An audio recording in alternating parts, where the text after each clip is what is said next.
Bonjour à tous et merci aux organisateurs de ce projet de nous avoir insérés dans cette belle aventure, le Point Sud. Et merci à tous nos maîtres ici présents. Donc, comme disait Madame Aluta, ça fait un moment que nous travaillons sur les questions de violence intraspécifique. Et quand Point Sud nous a demandé des communications, nous avons proposé une communication commune sur effectivement la violence entre femmes. Mais pour répondre aux exigences qui voudraient, pour une prise en charge, il faut une communication pour une prise en charge. Nous avons dû diviser nos communications. Donc, moi, je devais exposer sur les violences sexuelles et elle sur le compte. Maintenant, en discutant avec les uns et les autres, la question de la polygamie ressortait dans nos différents échanges. Donc, je me suis dit, hier soir,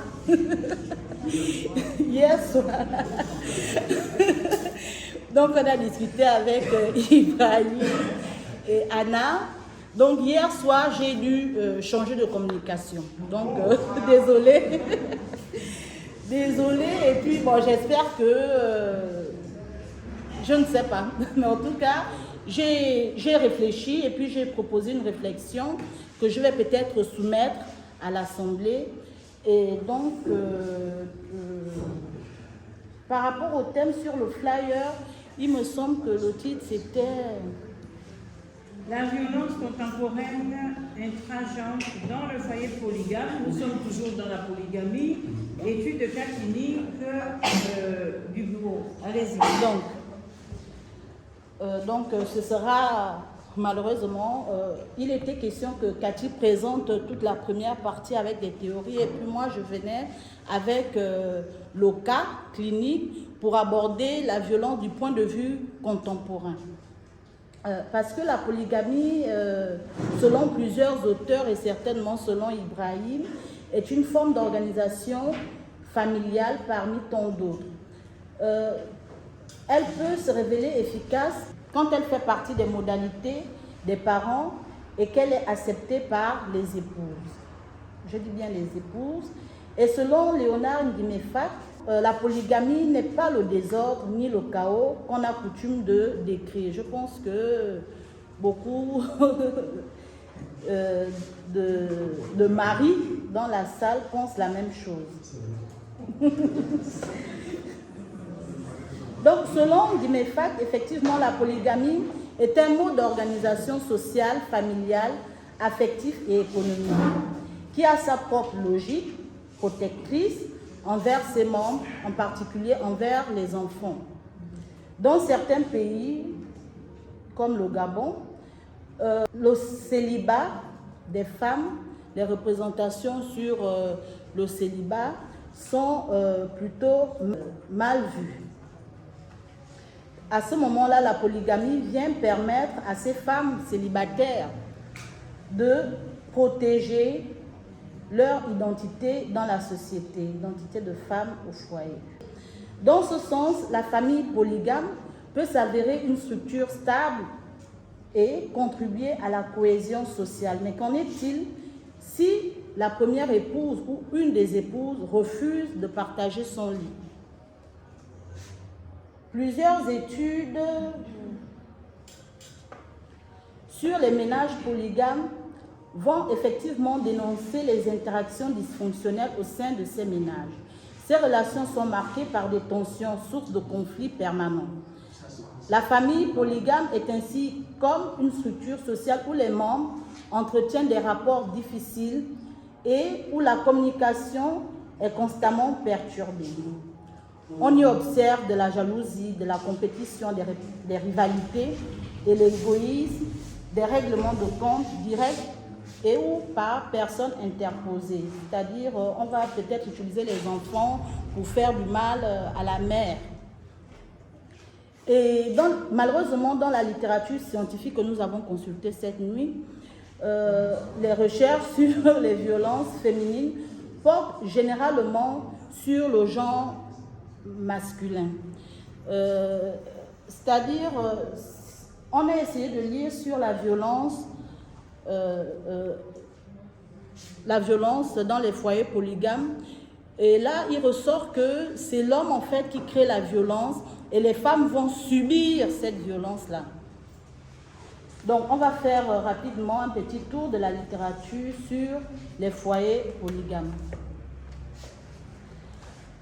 Selon Grénahu, les épouses polygames ressentent habituellement plus des difficultés liées au stress familial et à la santé mentale que les femmes monogames. L'auteur va observer chez ses premières épouses un sentiment d'échec, d'anxiété et de dépression. Des traumatismes sont évoqués comme faisant partie de ce tableau clinique chez les épouses polygames plus anciennes. Mais on peut aussi retrouver le même tableau chez les secondes épouses. Donc, c'est vraiment au cas par cas. Nous pouvons également citer le travail de Chala, qui souligne que le mariage d'un mari avec une épouse additionnelle est souvent perçu comme traumatique et troublant par les épouses plus anciennes et leurs enfants. D'autres travaux vont également évoquer le sentiment de perte, de deuil et d'anéantissement vécu par ces femmes, en précisant que le risque psychiatrique est particulièrement aigu pour les épouses, surtout la plus ancienne, d'un mariage multiple, car elle éprouve alors une grande détresse psychologique. La femme polygame souffre aussi d'un sentiment de privation de l'autonomie. Les auteurs rapportent communément que la nature patriarcale de la polygamie entraîne non seulement de la violence sexuelle, physique et émotionnelle de la part du mari à leur endroit, mais conduit aussi à leur subordination. Donc nous voyons que les différents travaux n'abordent pas la violence entre les femmes. Et quand on va aborder la violence entre les femmes, même ailleurs, on l'aborde de telle sorte qu'elle soit banalisée, ramenée à des simples crépages de chignons ou de chignons, je crois, de cheveux. Donc elle est normalisée. C'est une violence normalisée, une violence douce, je ne sais pas si on peut le dire. Et nous voulons savoir si réellement, dans un couple polygame, cette violence-là peut s'exprimer en ces termes, c'est-à-dire violence douce, violence normale, violence qui ne peut pas viser la destruction ou l'effacement de l'autre, comme chez l'homme. Parce qu'effectivement, il y a eu plusieurs courants, peut-être il y a des féministes dans la salle, qui ont toujours voulu rattacher l'image de la femme à l'image de la maternité, de la douceur, de tout ce qui est pacifique. Et donc, pour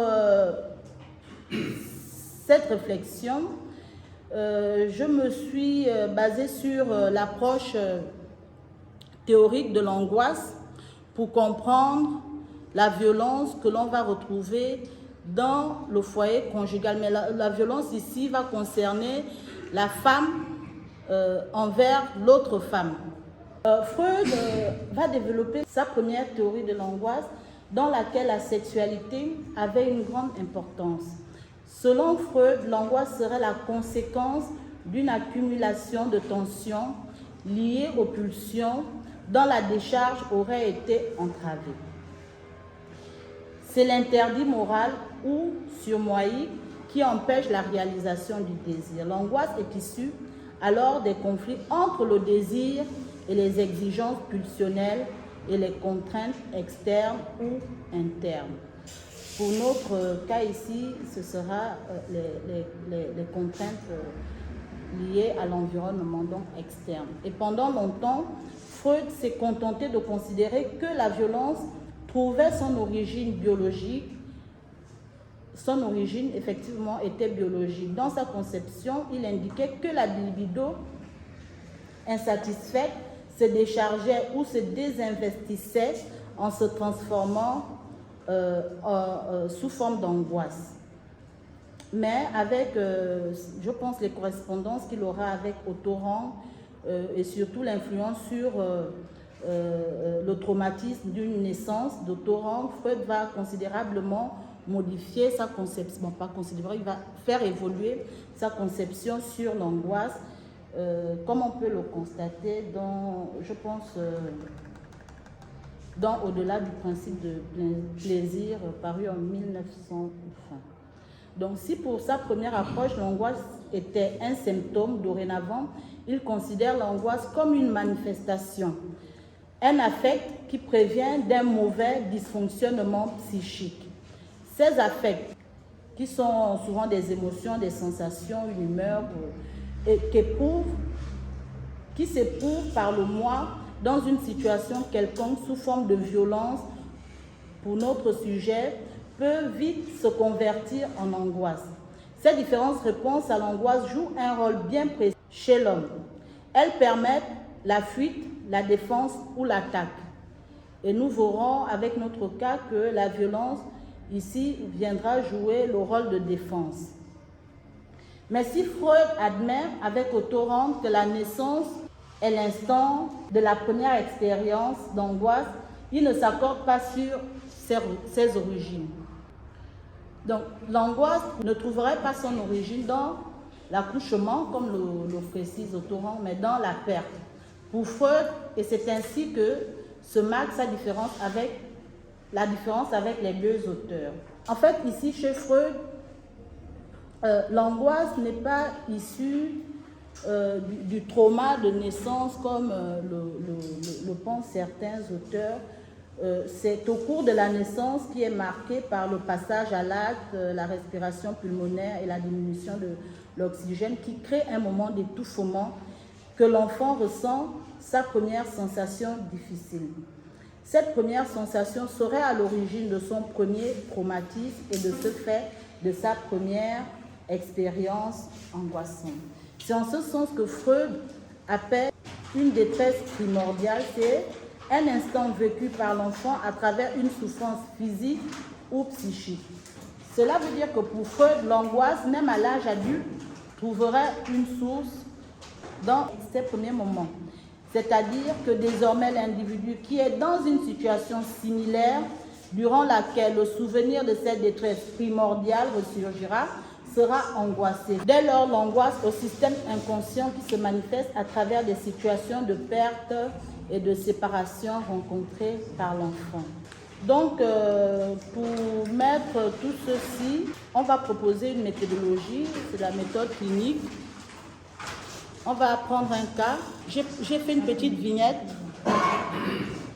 Donc, notre cas se nomme Nkwan. Avec son mari, elle vivait le parfait amour. Elle a eu 3 enfants, donc 2 filles, 1 garçon. Elle se dit elle-même avoir toujours été très amoureuse de son mari et se sentait fort aimée par ce dernier. Elle dit également, je cite, « On était bien, il n'y avait aucun problème. » Et dans un autre entretien, elle dira, « Je lui faisais tout, j'ai fait tout, j'ai tout fait. Je lui ai fait des enfants, tout ce qu'il m'a demandé, j'ai fait beaucoup de sacrifices. Il n'a jamais manqué de rien, on était heureux. » Son mari et ses enfants la décrivent à cette époque comme une femme et une mère aimante, gentille, calme, serviable, toujours à l'écoute de sa famille. Son mari parle d'elle comme une épouse parfaite, et leur foyer était stable, jusqu'au jour où le mari va prendre une deuxième épouse. Donc, elle n'est pas au courant de ce projet-là. Donc, il était déjà marié à une deuxième femme, elle ne le savait pas. Et quand elle l'apprend, tout va changer dans le foyer. Donc, elle n'a jamais effectivement accepté l'idée d'avoir une rivale ou une coépouse et elle va dire pourquoi prendre une deuxième femme pour s'accaparer ma souffrance, pour me jeter à la porte, moi et mes enfants, souffrir comme ma mère, ça je refuse. Donc, il faut dire que Madame Onkwan est issue elle-même d'un foyer polygame. Donc, son père avait 2 femmes et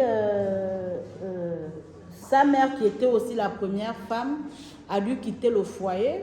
Donc, elle a été répudiée par le mari suite à plusieurs conflits. Et 2 ans après, elle est décédée. La maman de notre cas. Donc, elle va refuser catégoriquement d'accueillir et d'accepter sa coépouse dans sa vie. Cette violence va se manifester sous plusieurs formes et à plusieurs endroits. Donc, je tiens d'abord à signaler que les couples ne vivaient pas ensemble. Donc, le mari avait épousé une deuxième femme qu'il avait logée ailleurs, pas dans une concession ailleurs. Et lorsqu'elle a appris, évidemment, elle partait à chaque fois, elle a cherché, elle a tout fait pour retrouver la maison de sa coépouse, de sa rivale, et elle est allée 2 fois chez elle pour détruire les meubles. Vraiment, elle a fait du saccage dans la maison. Et la dame, elle a dû changer de maison, et c'était toujours la même chose quand elle retrouvait où sa rivale restait, elle allait toujours faire des problèmes. C'était des violences physiques, des violences verbales, des intimidations, des menaces. Donc, c'était vraiment violent. Donc, j'ai essayé de faire un tableau qui synthétise un peu les données que j'ai pu recueillir du cas, mais je ne pourrais pas projeter le tableau. Donc, je fais un rapport, je fais des liens entre la violence que la mère aurait subie, la violence qu'elle-même, elle aurait subie à travers la violence conjugale de ses parents et la violence qu'elle va ressentir avec l'arrivée de cette coépouse et ensuite la violence qu'elle va exercer sur sa coépouse parce que l'autre aussi a rendu la violence par la violence.